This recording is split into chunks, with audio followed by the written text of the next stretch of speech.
विधान परिषदेचे विरोधी पक्षनेते अंबादास दानवे यांना 5 दिवसांसाठी निलंबित करण्यात आलेले आहे। विधान परिषदेच्या सभापतींनी घेतलेल्या निर्णयावरती ठाकरे गटाचे प्रमुख उद्धव ठाकरे यांनी संताप व्यक्त केला आहे। उद्धव ठाकरे यांनी आज विधान भवन परिसरात माध्यमांना प्रतिक्रिया दिली। यावेळी त्यांनी अतिशय तिखट शब्दात सत्ताधाऱ्यांवरती निशाणा साधलाय।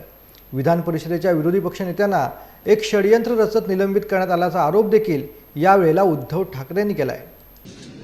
की विधान परिषदेचे विरोधी पक्षनेते अंबादास दानवे यांना निलंबित करण्यात आलेले आहे।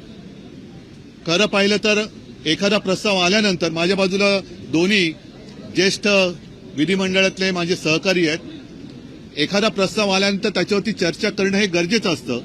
दुसरी बाजू मांडू देणं हे लोकशाहीसाठी आवश्यक असतं आणि त्याच्यानंतर हा निर्णय अपेक्षित असतो। ठीक आहे, निलंबन करायचं की नाही करायचं हा निर्णयाचा अधिकार हा अध्यक्ष महोदय किंवा सभापतींचा असतो, पण त्याच्यासाठी एकतर्फी निर्णय एका कोणाकडनं तरी मागणी झाली म्हणून निर्णय घेतला हे लोकशाहीला घातक आहे, लोकशाहीला मारक आहे आणि हा लोकशाही विरोधी निर्णय।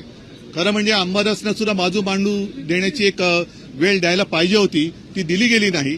आमच्याकडनं कोणालाही बोलू दिलं गेलं नाही आणि जणू काही सगळं ठरवूनच हे षडयंत्र रचून विरोधी पक्षनेत्याला निलंबित केले गेले। हे असं कदाचित महाराष्ट्राच्या इतिहासामध्ये पहिल्या प्रथम झालं असेल आणि हा सगळा जो काय अन्याय आहे हा अन्याय महाराष्ट्रातली जनता डोळे उघडे ठेवून पाहते आहे।